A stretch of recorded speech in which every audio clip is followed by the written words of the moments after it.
श्री स्वामी समर्थ दंडवत आणि प्रणाम। सुवर्ण कल्याण या यूट्यूब चॅनलमध्ये मी अगदी तुमचं मनापासून स्वागत करते आणि आजचा दिवस तुमचा शुभ जावो अशी स्वामींच्या चरणी प्रार्थना करते आणि आजच्या नवीन ब्लॉगला मी सुरू करते। तर फ्रेंड्स, तुम्हाला तर माहीतच आहे की आम्ही आता गोवा फिरायला आलेले आहोत। तर आम्ही गोव्यावरून गोकर्ण येथे आलेले आहोत। तर हा स्पॉट कर्नाटक स्टेटमध्ये येतो।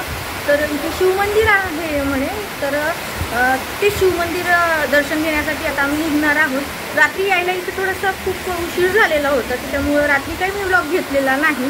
तर त्यामुळं आजच्या मी विचार केला की नवीन दिवसाची सुरुवात नवीन ब्लॉगपासूनच व्हावी, म्हणून रात्रीचं काही शूट घेतलेलं नाही।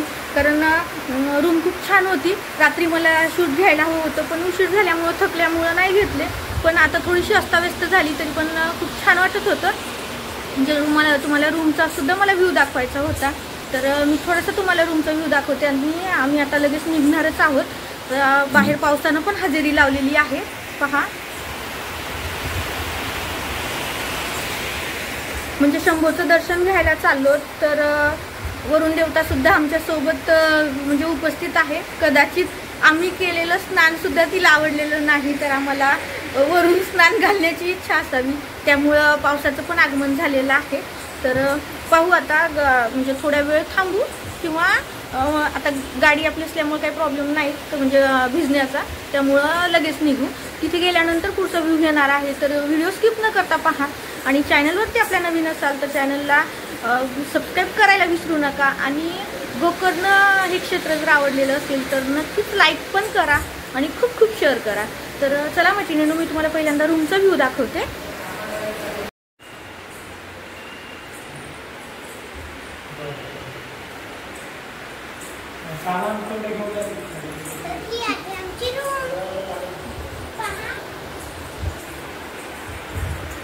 पहा, अस्ताव्यस्त होतं, परंतु पिहूने मी व्ह्यू घेते म्हटल्याने ॲज इट इज पहिल्याच्या सारखं करण्याचा प्रयत्न केलेला आहे। पण ठीक आहे, तेवढा जमला नाही, कारण टॉवेल वगैरे खूप सिस्टमॅटिक होतं इथं। पण आता सगळं आम्ही यूज केलं, त्यामुळं थोडंसं तुम्हाला अस्ताव्यस्त दिसणार आहे। तरी सुद्धा पहा, पिहूचा प्रयत्न कसा आहे ते सुद्धा पहा आणि रूम सुद्धा पहा। हे पहा, हा आहे बेड आणि तिने घरच्या दररोजच्या सवयीप्रमाणे तिने पांघरण सुद्धा म्हणजे घडी करून टाकलेला आहे। तर पहा, पिहू अशी तयार झाली। आज पिहूने हा ड्रेस घातलेला आहे आणि हा आहे ड्रेसिंग टेबल आणि हा आहे थोडासा बाहेरचा व्ह्यू। तर पहा, पाऊस चालू आहे आणि पाऊस पण चांगला मोठा चालू आहे।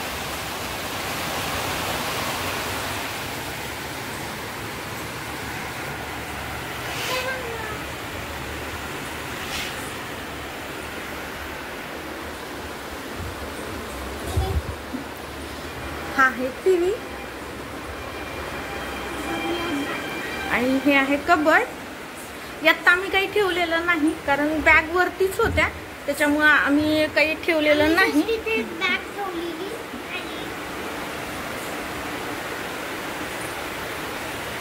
हे असं कबर्ड आहे आणि खाली पण त्याचा स्पेस होता, मग आमची बॅग खालीच बसून गेली।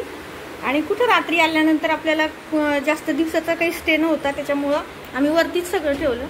आणि हे आहे टॉयलेट बाथरूम, हे सुद्धा खूप मोठं आहे। आता हे दाखवण्याचा काही उद्देश नाही, पण म्हणजे खूप स्पेस आहे आणि छान वाटलं, म्हणून मी म्हटलं तुमच्याशी शेअर करावं।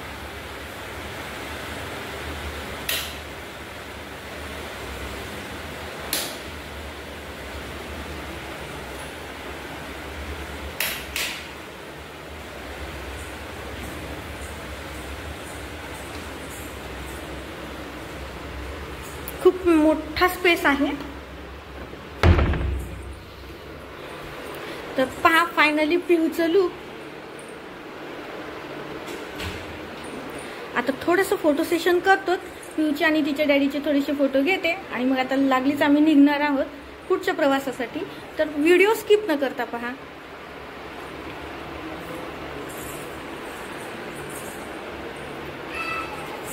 आणि रूम कशी वाटली हे सुद्धा कॉमेंट्समध्ये सांगा। आणि तुम्ही जर गोकर्णाला आलात तर निश्चित या ठिकाणी या। लॉज छान आहे आणि जेवणाची वगैरे व्यवस्था पण व्यवस्थित आहे, त्यामुळे इथं स्टे करायला तुम्हाला काहीच हरकत नाही। तर चला फ्रेंड्स, मी तुम्हाला रूम तर दाखवलेली आहे. तर चला आता आम्ही निघतो आणि पुढचा व्हिडिओ मी डिरेक्टली रस्त्यात जर काही चांगलं वाटलं तर मी तिथे घेईन आणि ती रस्त्याने जर काही म्हणजे नेहमीसारखीच आपली झाडी झुडी असतील तर मी डिरेक्टली तिथे गेल्यानंतरचा व्ह्यू तुम्हाला दाखवेन. तर चॅनलवरती नवीन असाल तर सबस्क्राईब करायला नक्कीच विसरू नका. हां, एक मिनिट.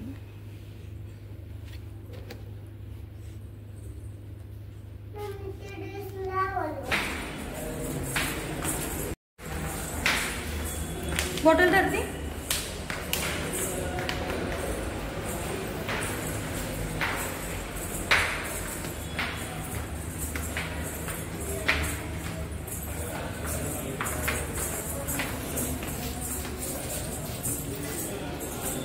फोटो इथं छान दिसते.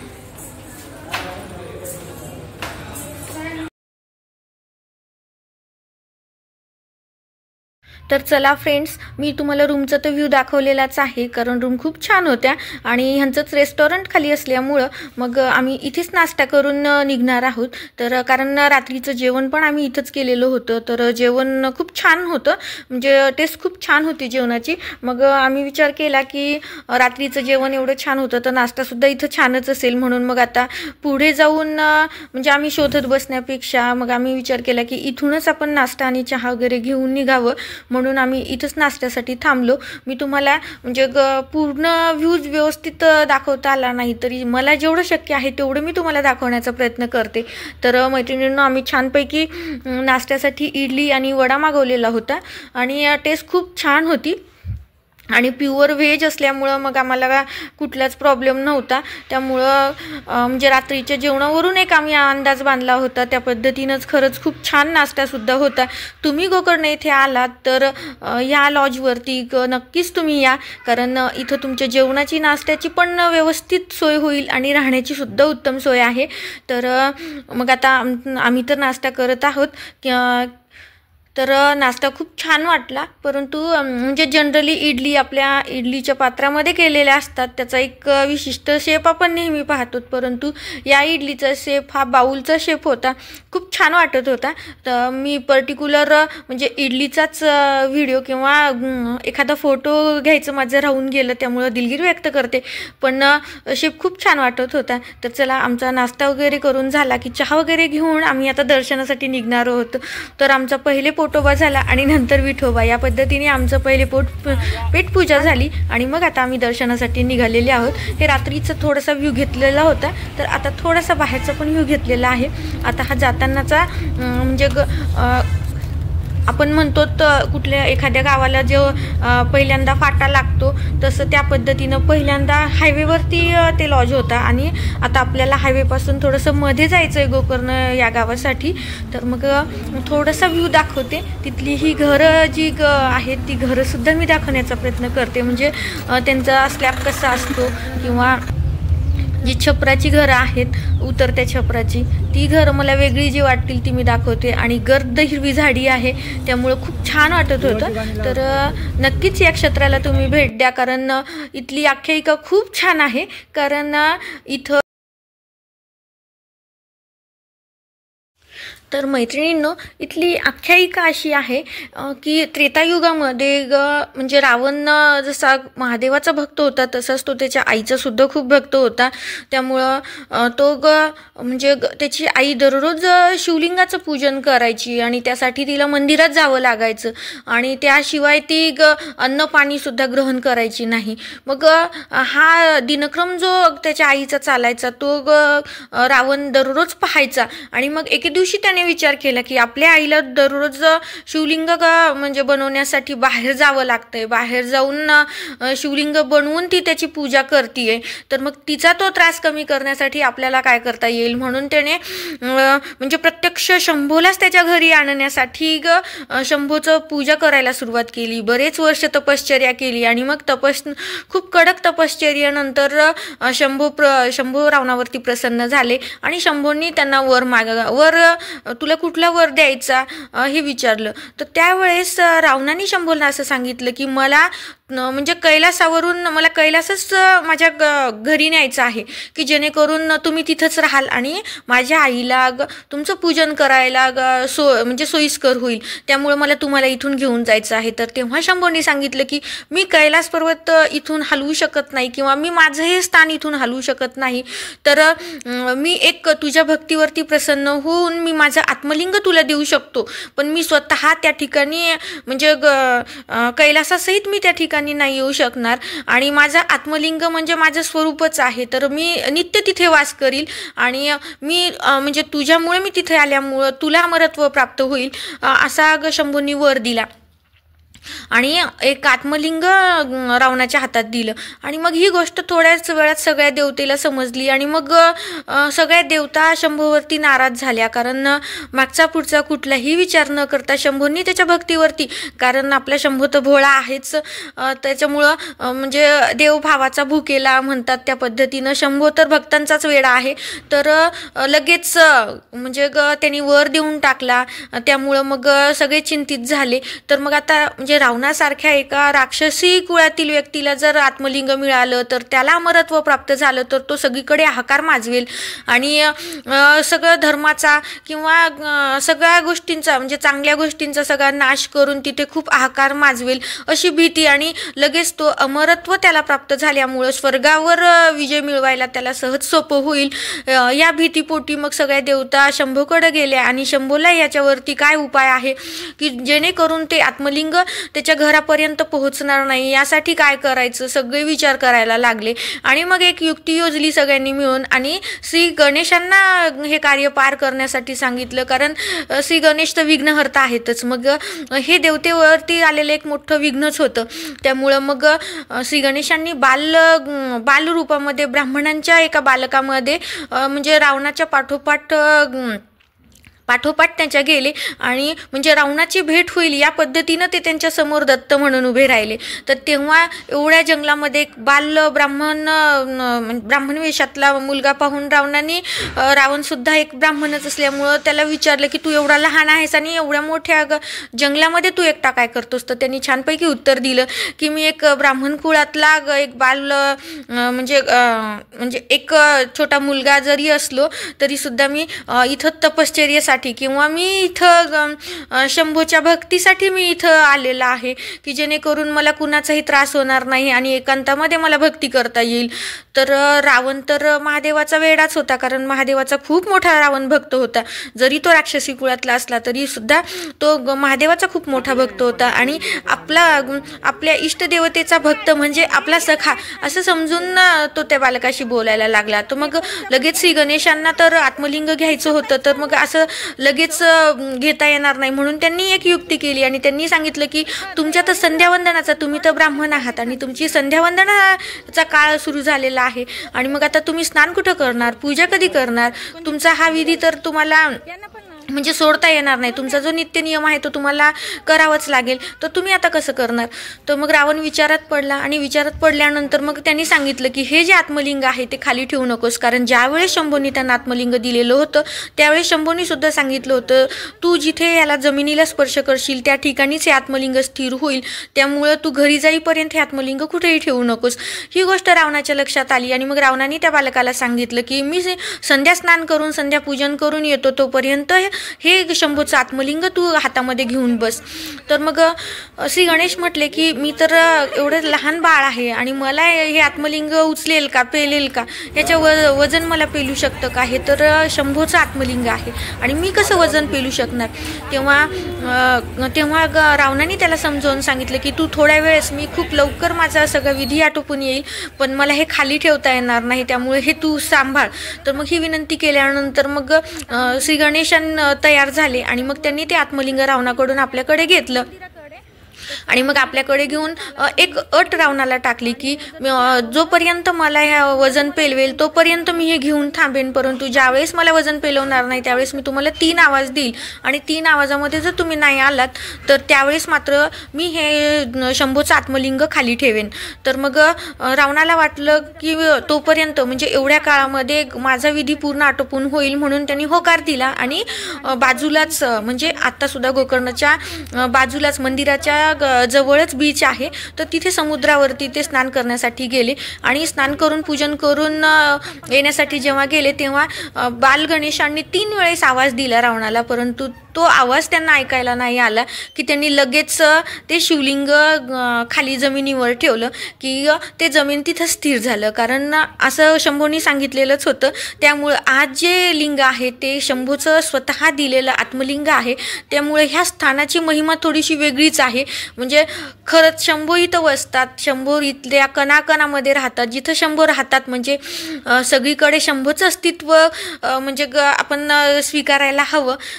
जे आस्तिक असतील त्यांनी तर स्वीकारणार निश्चितच, परंतु जे नास्तिक असतील त्यांना सुद्धा कुठल्या प्रचिती निश्चित येतील, कारण जिथं कणकणमे शंकर समावलेले असतात तिथं आपल्याला प्रचिती नक्कीच येणार. तर ही इथली छानशी अशी आख्यायिका आहे. तर मंदिराच्या आत गेल्यानंतर दर्शन घेतल्यानंतर मी तिथलं व्ह्यू घेण्याचा प्रयत्न करते. तुम्हाला पण दर्शन घेता येईल याची काळजी घेते, परंतु नाहीच घेता आलं तर मात्र माझा नाईलाज असेल तर मी थोडीशी दिलगीर व्यक्त करते. तर मैत्रिणींनो, इथं पारंपरिकतेला खूप महत्त्व आहे, कारण इथे जे फुल विकणाऱ्या जुन्या म्हणजे वृद्ध बायका आहेत त्या पारंपरिक वेशेतच त्यांच्या असतात आणि इथं परदेशीयांना किंवा परकीयांना इथं म्हणजे दर्शनासाठी अलाउड नाही. तर म्हणजे तर चला मैत्रिणींनो, आपण आता मंदिराच्या प्रवेशद्वारासमोर आलेले आहोत आणि आता आत हेमाडपंथी मंदिर आहे, हे बाहेरचं द्वार आहे. इथं काही जास्त वेळ घालवणार नाही, कारण दर्शनासाठी किती रांग आहे माहीत नाही. पण एक गोष्ट म्हणजे आवर्जून सांगते की इथं पारंपरिकतेला खूप महत्त्व आहे, कारण जुने लोक जे आहेत ते पारंपरिक पोशाखामध्येच तुम्हाला पाहायला भेटतील. आणि इथं दर्शनासाठी सुद्धा एक अट आहे की ती अशी की पुरुषांनी इथे एक म्हणजे लुंगी घालायची असते किंवा धोती घालायची असते आणि हे तिथं म्हणजे खूप महाग नाही, तर 80 ते 100 रुपयाला आपल्याला ती विकत घेता येते. तर इथं म्हणजे पारंपरिक वेशामध्ये पुरुष असला पाहिजे आणि स्त्रियांसाठी सुद्धा फॉर्मल ड्रेस असले पाहिजे. जीन्स वगैरे अलाउड नाही, परंतु खूप लांबून आलेले असतील तर आता म्हणजे प्रत्येक गोष्टींमध्ये आपल्याकडे पळवाटा निघतातच. त्या पद्धतीनं ज्या मुली जीन्सवरती आहेत तर अशा मुलींना सुद्धा ह्या लुंगी गुंडाळूनच मध्ये जावं लागतं किंवा लुंगी बांधूनच घालूनच आत जावं लागतं. तर हे इथल्या मंदिराचं वेगळेपण आहे. आणि छानपैकी गायीमध्ये फिरत होत्या आणि ही गाय तर म्हणजे खूप म्हणजे सारखी सगळीकडून फेरे मारत होती आणि तिला कोणी म्हणजे ती मंदिरातलीच असावी त्याच्यामुळं ती छान फिरत होती. मग ते छान वाटलं म्हणून तिला पण थोडंसं व्हिडिओमध्ये घेतले. तर पहा, तुम्हाला सगळे पारंपरिक वेशामध्ये तुम्हाला पाहायला भेटतील. म्हणजे प्रत्येक पुरुषांचा पोशाख हा सारखाच आहे, म्हणजे लुंगी बांधल्याशिवाय आत एंट्रीच नाही. आणि मध्ये गेल्यानंतर म्हणजे आपल्याला शर्ट वगैरे हे काढावं लागतं आणि लुंगीवरती दर्शन घ्यावं लागतं. चामडी पण आपल्या अंगावरती काहीच नसली पाहिजे आणि स्त्रियांनी सुद्धा फॉर्मल ड्रेसमध्ये किंवा साडीमध्ये असावं. म्हणजे आता साडी जर नसेल तर मिनिमम फॉर्मल ड्रेस असावा, कारण वेशभूषेला इथं खूप महत्त्व आहे. तुम्ही ह्या लेडीज आणि पिऊ पण थकली.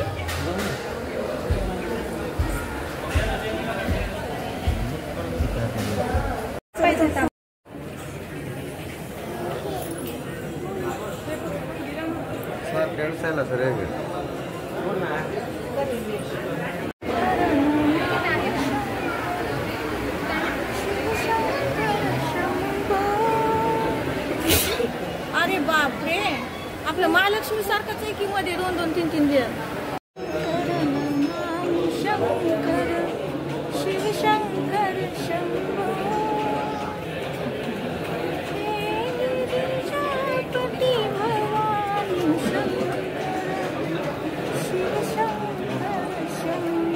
मोबाईल अलाउड नाही.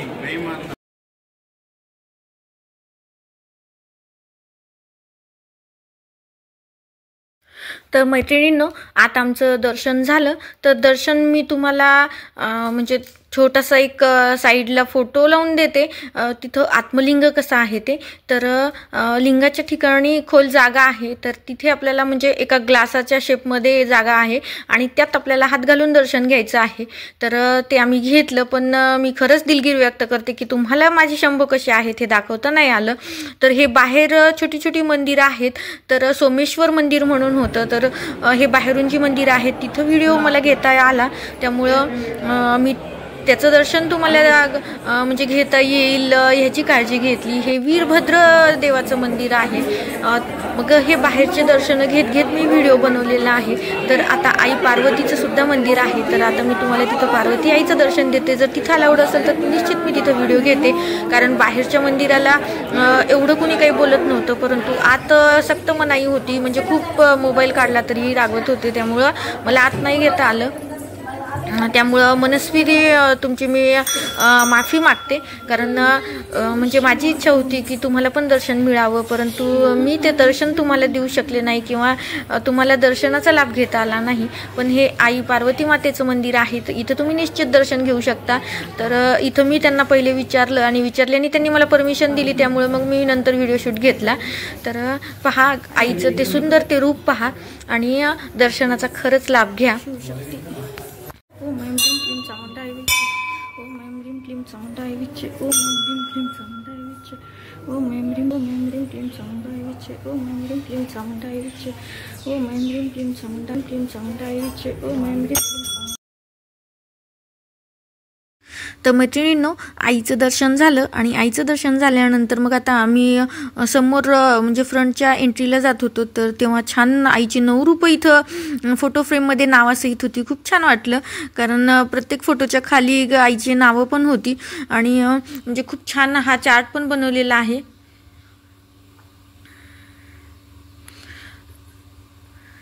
जर तुम्हाला वाचून जर आवडत असेल तर नक्की स्क्रीनशॉट काढून घ्या, कारण म्हणजे वेळेचा अभाव असल्यामुळं मी प्रत्येक फोटोवरती जास्त वेळ म्हणजे देऊ शकले नाही.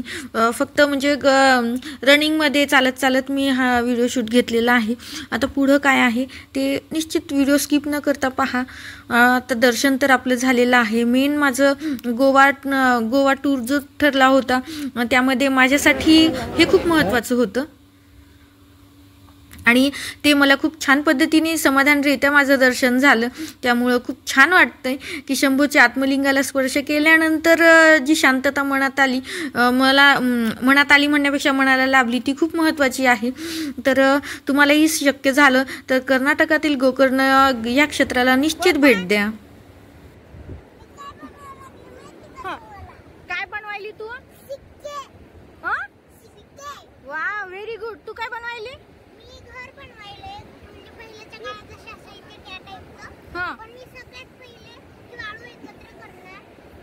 ठीक आहे, बस व्यवस्थित बस. तर मैत्रिणींनो, दर्शन झाल्यानंतर आम्ही तिथे अन्नछत्रामध्ये प्रसाद घेतला आणि प्रसाद घेऊन जवळच बीच असल्यामुळं थोडंसं फोटो सेशन करावं म्हणून आम्ही इथे आलो. लेकरं खूप छान खेळत होती, परंतु लांबचा प्रवास असल्यामुळं आम्हाला लगेच निघावं लागलं. तर जाताना सुद्धा आमचा म्हणजे येतानाचा रूट होता तो नव्हता, रूट चेंज केलेला होता, त्यामुळं व्ह्यू खूप छान होता. परंतु मला सगळ्याच या व्हिडिओमध्ये ॲड करता आला नाही, कारण व्हिडिओ पण मोठा होत होता आणि या निसर्गाच्या सानिध्यात कितीही रमावं म्हटलं किंवा थांबावं म्हटलं तरी वेळेच्या मर्यादा येतात, त्यामुळे आपल्याला निघावं तर लागणारच होतं. त्यामुळे आता आमचा परतीचा प्रवास सुरू झालेला आहे. जर व्हिडिओ आवडला, गोकर्ण क्षेत्र आवडलं तर निश्चित लाईक करा, सबस्क्राईब करा आणि खूप खूप शेअर करा. इथे खूप पाहण्यासारखे स्पॉट आहेत, परंतु वेळेअभावी आम्ही फक्त क्षेत्राचं दर्शन घेतलं. तर ठीक आहे.